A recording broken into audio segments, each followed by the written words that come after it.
Good evening, everyone. Welcome to our winter webinar series on this new book, Immigration and Apocalypse, how the Book of Revelation shaped American immigration.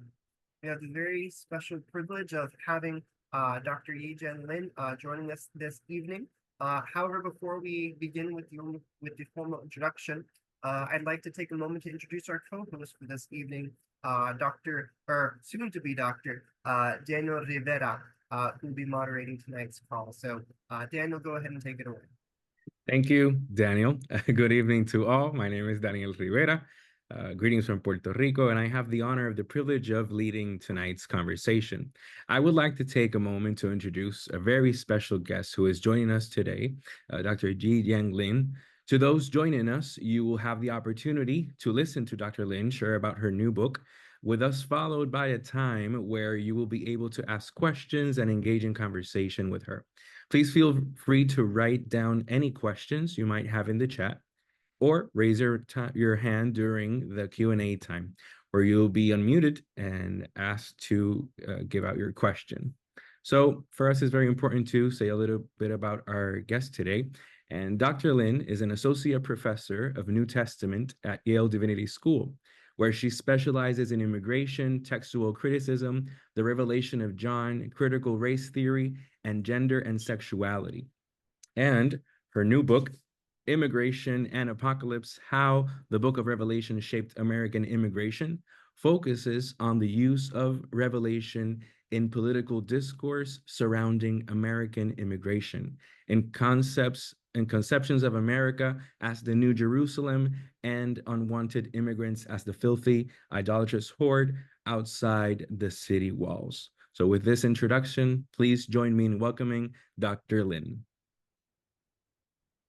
Thank you so much for having me. I'm just going to dive right in and give you kind of an overview of how I came to think about writing this book and its themes, and also just an outline of the topics and the themes that I cover. So I know that immigration and apocalypse are not two things you would necessarily put together. And especially the Book of Revelation, it would seem like, what does this have to do with migration or current topics of immigration? And the theme of it came to me really when I was teaching at the time in the Pacific School of Religion, which is in Berkeley in the California Bay Area, which is actually also the area in which I grew up.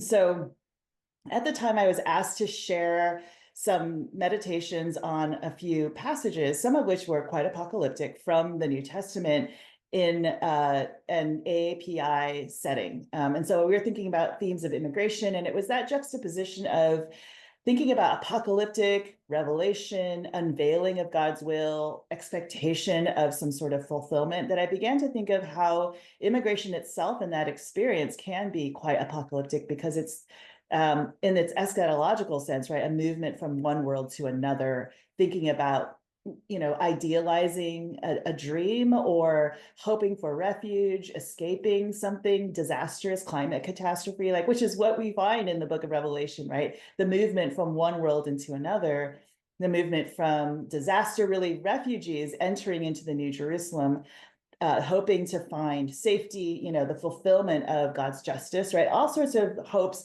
but also the potential for catastrophe, the potential for disaster, of being turned away at the gates of the New Jerusalem as that possibility as well. So the more I thought about it, the more connections I saw. And also I was in the Bay Area, and if you're familiar with that place, you'll know that there are many different names in the area that reflect a heavenly aesthetic. So for example, the Golden Gate spans the Golden Gate Strait, and that is part of the popular understanding of, entering the Golden Gates of heaven. It's part of the Golden State, California, partly seen as, world of wealth, but also of this land of promise, which America in general is kind of portrayed as, the American dream, the final wonderful destination. There are also other more intriguing names. So for example, Chinese immigrants called San Francisco, and they still call it, so when I speak Mandarin with my parents, it's called Old Gold Mountain. And at the turn of the 19th to 20th century, it was called Gold Mountain. So seen as a place of wealth, part of the gold rush, but also, again, echoing this kind of heavenly destination language. and the detention center on which Chinese were kept imprisoned before they are allowed on the mainland, starting at around 1910 because of Chinese exclusion laws. The name of that island is Angel Island, right? So you begin to see this confluence of different names of heavenly beings, a heavenly aesthetic, a golden glow all around. And I started digging a little bit more into this vocabulary that surrounds not just California and that immigrant experience, but also all over the United States. And before that, the New World, the land of America. And if you think about it, right, one of the major phrases that describes America and American exceptionalism is shining city on a hill, which is biblical. It comes from Matthew chapter 5, but it also reflects Jerusalem, right, a city on a hill. And then it also foreshadows, right, the final city that's glowing, and the final refuge, which is the New Jerusalem revelation. So the more I dug into these themes, the more I found connecting American conceptualization of itself as that heavenly destination, as something that's utopian or presented as God's country or God's city, and disturbingly so. And I'll get to that in a second. But I just want to show you a couple of slides that show that conceptualization, and then we'll look at the flip side, the darker side of that particular metaphor. So when actually starting in the 16th century, the stage was set, right, for thinking about what the New World is going to be. So this is a TO map of the world at that time. And this was oftentimes just a hermeneutical conceptualization of the world, in which you have the surrounding ocean, you have the east at the very top, which is where the fabled land of paradise, Garden of Eden is. In the middle, you have Jerusalem, which is also going to be where Christ's millennial reign is supposed to happen in Revelation.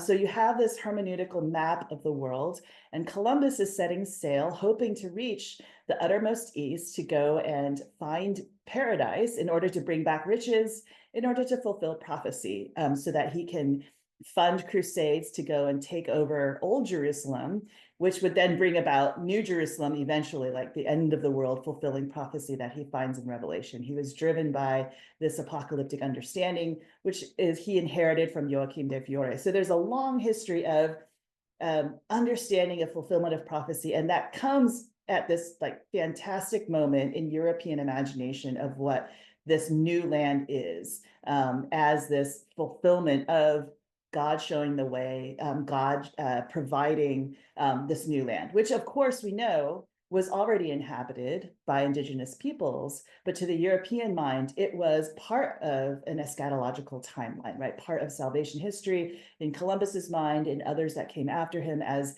the apostles of the New World, as the Moses from Spain, right? All of these names and understanding of, fulfillment of divine prophecy. And then after Columbus, through different networks of understanding of biblical texts and others, this idea of the New World continues to build, right? So the New World not only symbolizes, a new place, but you think of all the new names that come along with the New World, right? So especially in the colonization of what becomes the United States, we have New England, New Amsterdam, New York, New Jersey, right? So there's a sense that we're keeping the old, but we're hoping for something new. And it's also going to be a realization of all these hopes, and especially religious hopes. And that in essence is mirroring the language of the New Jerusalem and Old Jerusalem, right? So you have this the sense of travel towards destiny, something that is divinely fated and given to the people, right? So there's justification for colonization and all of that. So I'll just show you another illustration. This is a town map of New Haven, which is where I am, where Yale University is located. And it is founded in 1638. This is a later map, but John Davenport planned it along a 9-square grid. And this is, there's evidence to show that it's modeled along Ezekiel's temple and also the Israelite encampment, right? So you have, if you see the 9-square grid with the house of worship in the middle on this the town green, and all the households of New Haven surrounding it, like the Israel encampment, like the New Jerusalem, in which you have 12 outward facing sides, right? If you count all the sides of the outward facing squares, and then the center of worship in the middle, right? So just reflecting what I call apocalyptic urban planning, right, is built into the bones of New Haven, expecting this church that they're going to find the Puritans, Pilgrims, etc., understanding they're inheriting this as a divine plan and founding, whether metaphorically or literally, the New Jerusalem on American soil. So that justifies colonization, that justifies their congregational practices, the faith that they are doing what is correct. And also the way they're thinking about the identity of this place altogether, right? So we see this, and I'm just giving you the sweeping history, but this language and vocabulary is a part of self-conceptualization and justification from discovery through colonization, and I would say also through Western expansion, right? We have manifest destiny. Here we have John Gast's American Progress, right? So you also have Western expansion, manifest destiny, which is also fated, understood that we have the right to do this, American exceptionalism at its best, right, in which this righteous nation, God ordained, is also given the right to drive Native peoples out in order to bring progress. There's also a famous sermon when there's a colonization reaching the West in California and the edge, right, in which this famous preacher in Ohio, actually at the time, Reverend Gladden, gives this speech where he says, we've reached the end of the frontier, and now our mission is to build the New Jerusalem, right? So there's a continuous understanding of America as chosen in a specific way. And that's really politically expedient because you can posture yourself as righteous, as deserving, as justified in doing whatever, right? Because you have divine right to do so. And so the language of Revelation also gets worked into this. And it also creeps into other places too, that's not necessarily linked with immigration, but for example, in the Revolutionary War and the Civil War, et cetera, and all sorts of uses of biblical text and also of Revelation as God's chosen country and city. But the flip side of that metaphor, right, when thinking about chosenness, is who is excluded, right? Who, if you have a New Jerusalem and the ideation of a country as a heavenly city becomes highly, highly problematic because you're shrinking a vast country in conception to a city, right? And a city with walls as well. And so there are mechanisms for exclusion, and using those particular metaphors and texts from Revelation also brings along with it and imports with it the idea that there are enemies, that there are people you need to keep out. The walls are there as defensive structures. The gates are also there in order to keep people out. And who are the people who are kept out? And we have in Revelation 22:15, after those who are chosen and whose names are written in the Lamb's Book of Life enter the New Jerusalem, it says in verse 15 in the last chapter that outside are the dogs, the idolaters, the sexually immoral, those who practice falsehood, the murderers, etc. And you'll notice that that exact language and those particular categories are exactly those being used today to talk about immigrants, right? So you have dogs, the association of unwanted people groups with animals, or eating animals, right? Or being a pest or being a plague, a pestilence. You have the conflation of unwanted people groups with those who are unclean, the filthy, those who are idolatrous, so not sharing the same religion. And in American nativist, white nativism, that would be Protestant Christian as that default identity. Also the conflation of those unwanted people groups with criminals, with murderers, with those who are rapists, who are sexually corrupting, right? All language that we're very familiar with currently and throughout American history, really, of how to label these particular things. You might say that this seems coincidental, right? That these are just part of the playbook, but I would argue that there's enough points of the overlap of what we see both with American ideation of itself as a divine place based on the New Jerusalem and the language in particular that gets used, not even just in sermons and in literature and, you know, cultural streams of discourse, but also even on the Senate floor. So we have congressional debates posing, for example, debates about Chinese naturalization and immigration at the turn of the 19th and 20th century, where you say that they can never become citizens because they are heathens, because they are an idolatrous people, right? Using particular religious language to attack the Chinese, likening them in many ways to the whore of Babylon in Revelation. They're decadent, they're sexually corrupting. The women cannot be allowed in because they are understood as necessarily brought in to be sex workers, right? So there are all these different things that hold this language of Revelation together. You also have, I'll show you the next slide. I'll get back to this in just a second. Images like this. So you have the yellow peril. This is coming from Germany, then reprinted in Harper's Weekly in the United States. And so you have this kind of iconography showing the threat of Asia and the threat of the East, both Japan and China at the time. And you have the Archangel Michael pointing to the enemy. And if you look closely, the flaming Buddha is seated upon a dragon, a black dragon with glowing eyes. And then you have all the iconography of goddesses, women warriors of Europe.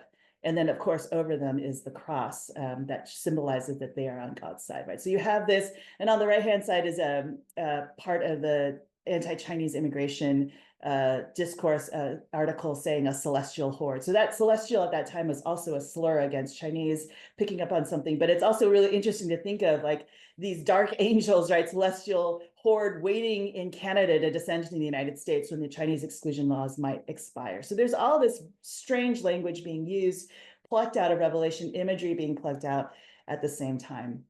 We also see, just make sure I'm okay on time, language of pestilence and plague. So we have the identification of white Americans as necessarily clean and hygienic, pure, white. We have that same language being used in Revelation. Those who wash their robes can enter through the gates, but outside are the filthy. Let them always still stay filthy is part of Revelation as well. The main photo I've shown here is literally, right, they can only enter in the gates, the US-Mexico border. Those are Mexican migrant workers coming in if they are washed. And so they had to obtain a bath ticket once a week in order to come in. And here they're being sprayed by probably DDT or Zyklon B, right, which is a cancerous, carcinogenic pesticide to fight against supposedly the disease to which they are prone, right? So there's also that conflation of people with carrying pestilence and also being a plague themselves. So you'll see the Chinese as portrayed as locusts, and also reflecting imagery from Revelation as well. They were like grasshoppers with human faces, with the hair like women's hair, et cetera, et cetera. And then on the bottom, you have Eastern Europeans and Jews represented as rats, right? So there's that use of animal imagery and the understanding of America as hygienic and clean and pure and white, both literally clean, white, and also racially constructed as white, as opposed to the unwanted ethnic groups and races. I also talk about in the book the what I call the heavenly bureaucracy, which is the Customs and Border Patrol before you enter the New Jerusalem, right? You have to have your name found in the registry in the citizenship list, the Lamb's Book of Life. And they're also the Lamb's, the Book of Deeds, in which all the things you've done are written. And this is a trope that you find in many apocalyptic works. And how that works seems like in contradiction, right? If you're fated to be in the Lamb's Book of Life, why do you have to have a book of deeds in order to justify your entering? But those two things exist. I would say that similar contradictory impulses exist in the US policies of immigration and naturalization and throughout the history of the building of those particular laws. So I take some time to peel back. And I also argue that indeed, the understanding of citizenship and belonging is genealogically connected to Revelation, because Revelation was used as a text to understand heavenly citizenship for centuries, right, leading into common law in Europe and also ultimately into the American colonies and then US law as it started in 1790. So I take a closer look at how these things operate in contradictory, paradoxical ways of destiny, and also offering the guise of merit that you can enter in, but somehow your name can be blotted out of the book of life at any point, even though it seems like you can be fated to belong. So there are different impulses that I find there. And then finally, I talk about the border wall. So I finished writing this book sometime in 2023. And that was, in the first Trump administration, build the wall was one of the biggest mantras and campaign cries leading into the first administration. And a lot of that language used to justify that was actually plucked directly in some of my most explicit examples of using Revelation. So for example, the Reverend Jeffries going on to Fox and Friends and saying, God is not against walls, even heaven has a wall around it, right? And that was exactly talking about the walls around the New Jerusalem. I realized later that the person who was interviewing him and joking with him about how thick those walls were was Pete Hegseth. So it just all, the confluence of these things happening, the use of Revelation, the conversancy in which the party now in power and talking about immigration is using biblical language from Revelation to talk about this. In fact, you can buy bumper stickers that say, heaven has a wall, hell has open borders, or heaven has extreme vetting policies, which it does in Revelation. They get thrown into the lake of fire. So just disturbing ways in which this language gets used. So I'll end it there, but that's the overview of the use of both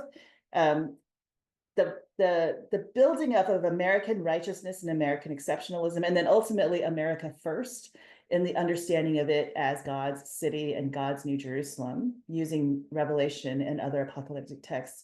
And on the flip side of that, the weaponization of the identification of who God's enemies are and how they should be excluded, using a wall, using particular contradictory policies, creating more and more qualifications and therefore disqualifications for entering and becoming a citizen, and also the conflation of those who are unwanted with disease, with idolatry, and with being non-human as animals. So that in a nutshell is the book. Thank you so much, Dr. Lin, for that excellent summary, which leads us with a lot of thought and provoking our minds and our hearts to keep on reflecting on this topic. We want to remind everyone that at this time, we would like to remind you that if you have questions, you can write it on the chat, or if you want to express it now, not just written, but you can raise your hand. And in the process of thinking on your question, Dr. Lin, in the conclusion chapter, you argue that the growth of the images, photos, and social media posts and news regarding immigration realities here in the US, and still you alert your readers that this could be a type of action that John of Patmos experienced as seeing and describing. And how can we move as Christian leaders and community leaders from seeing and describing to serving and advocating? What would you recommend that that process may look like? Great. Thank you so much for that question. Yeah, so at the end of the book, like you say, Daniel, part of Revelation and its bizarre attraction is its spectacle, right? In which we're looking at and seeing all of this bizarre imagery, beautiful imagery, frightening, violent imagery. And actually, there's a whole book on Roman spectacle and also the book of Revelation, right, by Chris Freelingos. And the same thing, like you said, is happening today, in which we're watching and seeing caravans, people suffering, people setting up concertina wire, troops going down, and it's a constant barrage of what we can see. So crisis is being the word that's being used all the time, and we're watching this crisis, right? And it's almost like, and I compare it to the theological debate of whether people in heaven can see the people in hell, and that people are saying, well, the theologians throughout the centuries have said the walls of New Jerusalem are clear as crystal, so that they can see those suffering in hell and rejoice in God's justice, right?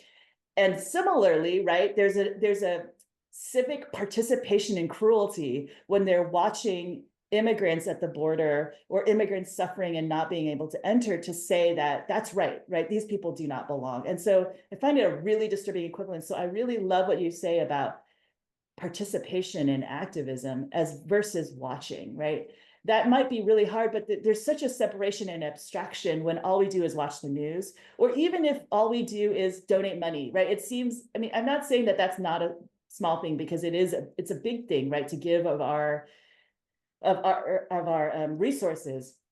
but if there's no interpersonal connection, it's really hard, I think, to keep it from a spectacle, even if we are empathetic or sympathetic, right? So that's a challenge. And I think for me, it's a challenge too, because we can say we're like, well, we're so busy, and, you know, but it's kind of like, at this point, it's almost like, so what, right? Like, I don't know. That's a convicting question for myself, is like, how do I step out of watching a spectacle and feeling helpless to, I don't know, even at the very least, reading more, having more conversation, stepping into a neighborhood, or going to a refugee and immigration network place or organization, at least to hear and to see what's going on. I think that's a really great way to think about cutting just the watching the crisis kind of dynamic that we see going on.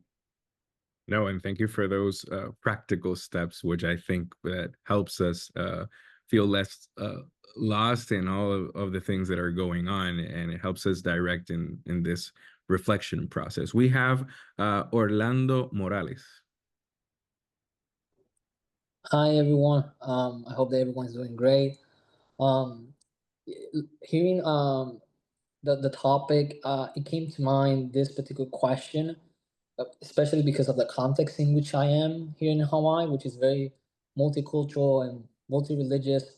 So my question would be, how in a context that is multi-religious, and especially in the academy, when I deal with students at a college level, in a sense like post-Christian. I don't know if that term would be helpful, but um, maybe like a multi-religious post-Christian setting.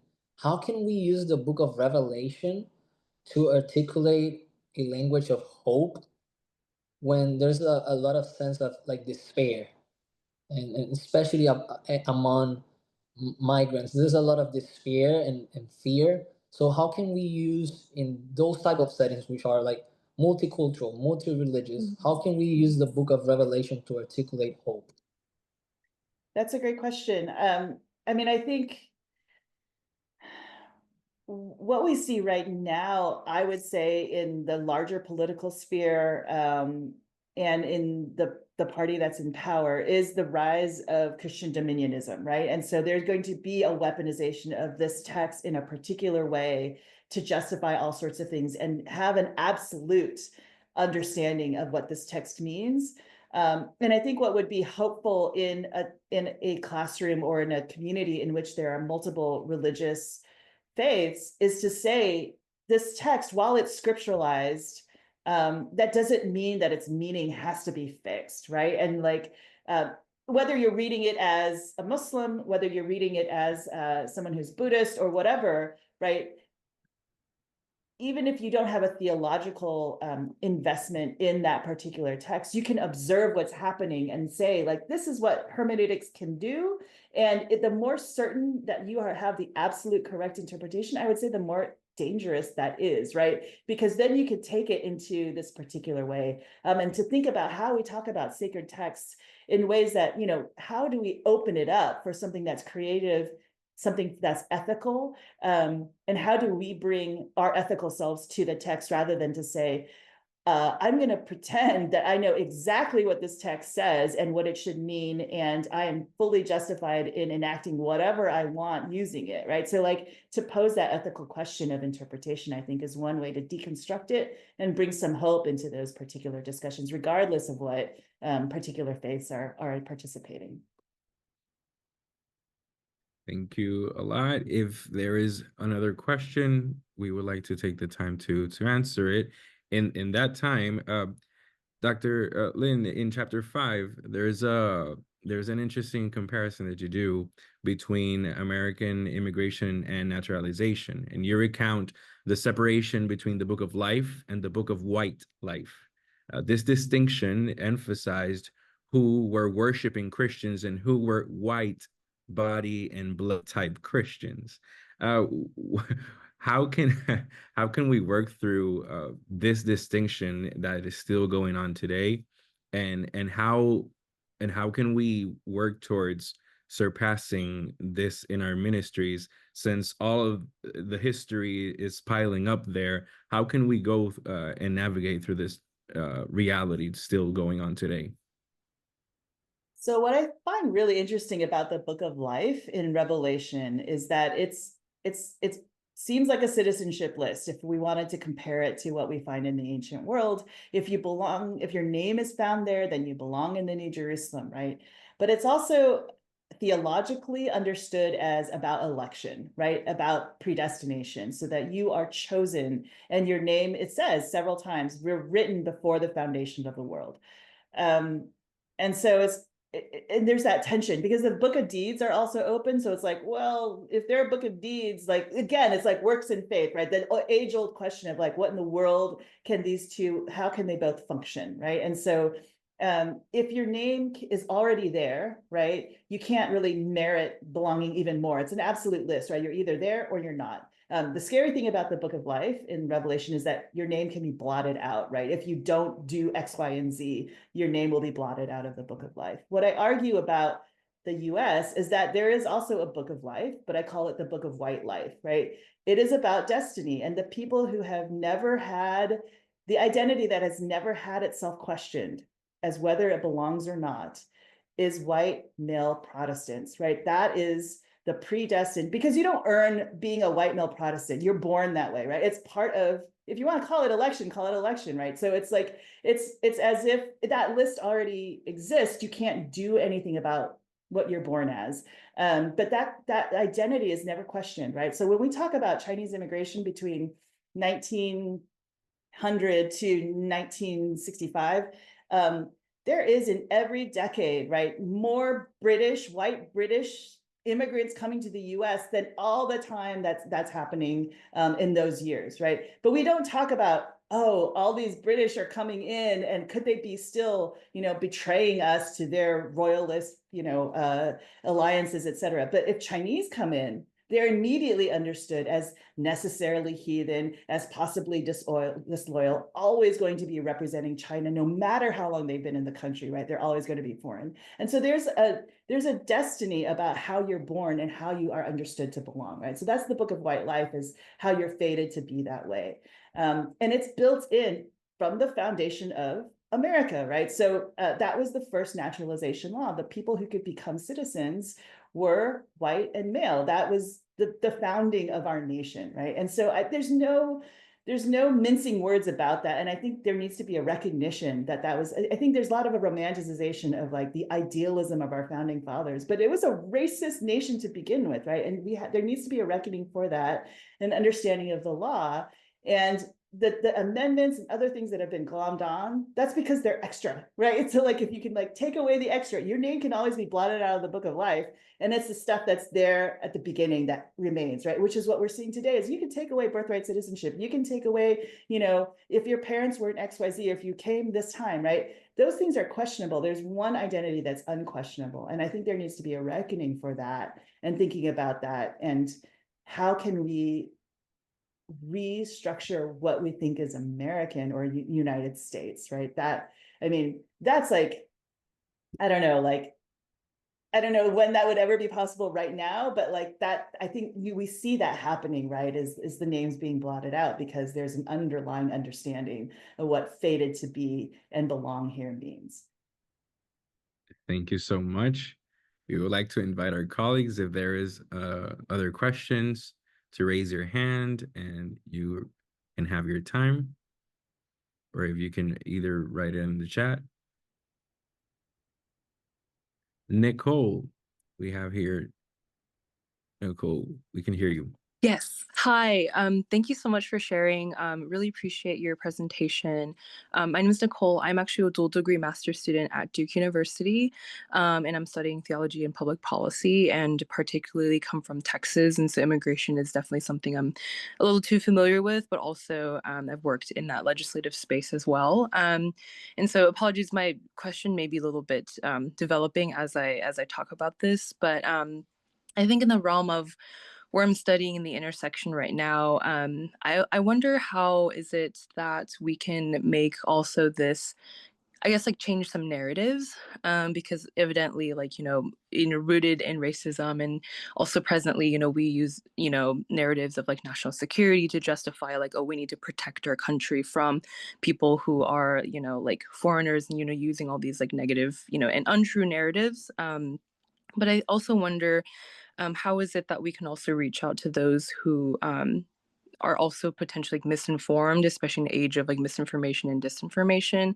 how we can utilize this, newer narrative and combining with like our ministries and our spaces generally to also tell people, or kind of, and I guess like not in the sense like try to convince people who may be like more poor and like in rural like areas, and like who are white, but not telling necessarily cater and to like continue to prove that we continue to belong. But I think just, yeah, I guess my question is kind of surrounded by like, how do we make this more accessible to people who may not be as willing to accept this narrative that we have here, if that makes sense. Yeah. That's a tough question. I think, I mean, some of it I think is just exposure, and that's a hard thing to make happen, right? In which you just have, you meet more people, you talk to different people, you are in community, or see someone and develop a relationship. That it's much harder to continue to have narratives of this if you have concrete examples, right, that contradict those particular understandings. To personalize that and to see that. But I think another effective thing is to think about, there are certain assumptions of what we think are givens. So for example, undocumented or documented, illegal or illegal, those are categories. I don't know how I would describe this to someone that I'm just talking to randomly in the store, or someone who, lives, but I would say like that wasn't actually always true. We didn't need documents 100 years ago. Actually, you didn't need a passport to travel by flight like in 1940s. So if like these things just continue to accumulate and accumulate, and they're not necessarily part of being human, right? Like I think if you get down and deconstruct it to those very levels, I think it's really helpful to think about like, but what do you mean? Why do you think that is necessary, right? Like it could just be like, well, this is the way it's always been, but actually it hasn't, and actually we've just created these categories, and who's documented, who's undocumented, and what documents are needed at all, in order to exclude. I don't know how to make that more palatable, but I think just kind of like a curiosity of, well, why do you think that? Or did you know that we didn't need this, in the turn of the century? Did you know at El Paso you could go and have lunch across the border, 40 years ago and come back?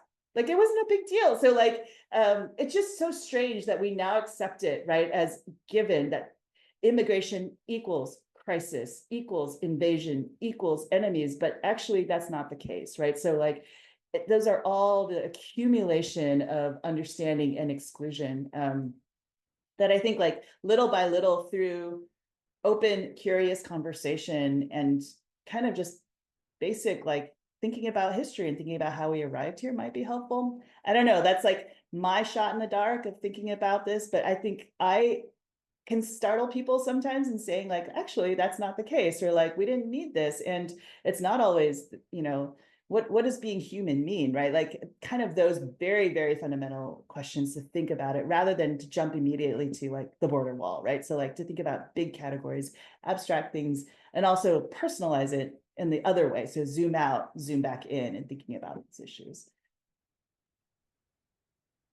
So we have a question in the chat from Armin Colon that says, how does the vision of the multitude before God's throne in Revelation 7:9 invite the church to reimagine itself as a radically welcoming and inclusive community, shaping a Christ-centered response to immigrants? Yeah, I mean, I think there are aspects of Revelation that are hopeful. So we do have a multitude there represented, as you say, from all nations, right? And so if that's the case, then how do we read the text against itself, right? Is one way to say that is like, well, there are parts of Revelation that are really highly disturbing and violent, and exclusive, but at the same time, there are notes of hope. And I don't think, even if they seem contradictory, you could say, well, I find inspiration and I find what, you know, as an ethical reader and enactor of this text, that I want to enact the vision of Revelation 7, right? Would be one way to think about this as inclusive. And to acknowledge that, right? That there's that different stream, if you want to read a different against the grain sort of thing, and include Revelation as 7 part of that. Thank you very much. Is there another question for Dr. Lin? So we want to invite you, Dr. Lin, to give you an extra time so you can share some closing thoughts or remarks.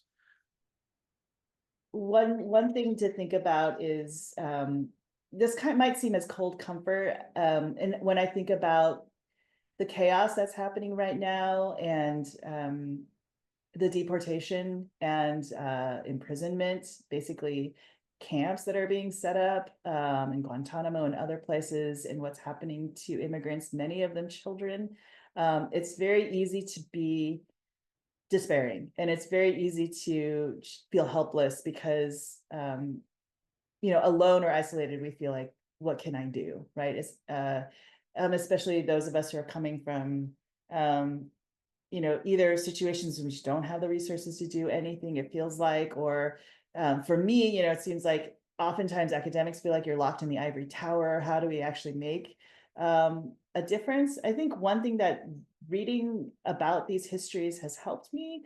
Well, the first thing I'll say is there's a saying by Miriam, I can't remember her name now, Miriam Kabe, I want to say, but her mantra is hope is a discipline, right?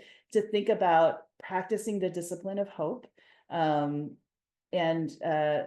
taking time to do that and taking care of yourself, but also thinking what gives me hope is thinking about that actually a lot of this, while it seems chaotic and horrible and unprecedented, is also already has happened. Like through American history, it might seem unprecedented, but we've had moments of mass deportation. We've had moments of encampment of Japanese citizens. We've had moments of total exclusion of the Asiatic barred zone, right? So I'm not saying that that makes us feel great, but I'm just saying these things have been overcome before, right? And immigrants have overcome and survived and made their way in and lived their lives before. It's not as if there hasn't been triumph and victory before. And so that's one way to think about this, is that history may not repeat itself, it's rhyming, right? And we can see that, and our ancestors before us have survived and we're here, right? And so like to hold on to that is one way to think about it. And reading this history has helped me is, yes, it's awful. Yes, what happened in the past is awful, but there's just an endurance that also you can observe through all the decades of United States history that is also true, and to hold on to that and to keep hope alive. Thank you for reminding us on the importance of practicing that hope. That is a very food for thought that we're going to need some time to digest it in a good sense. And thank you a lot for your time this evening, and everyone for joining us on this call. And we encourage you to pick up a copy of Immigration and Apocalypse. It is amazing. And we will share a link, as it has previously been done in the chat, so you can order it. And if you would like to stay connected to the Migration Christian Conference, please follow us on social media or subscribe to our monthly newsletter. There will be information to keep up to date with our latest content, upcoming events, writing opportunities, and more.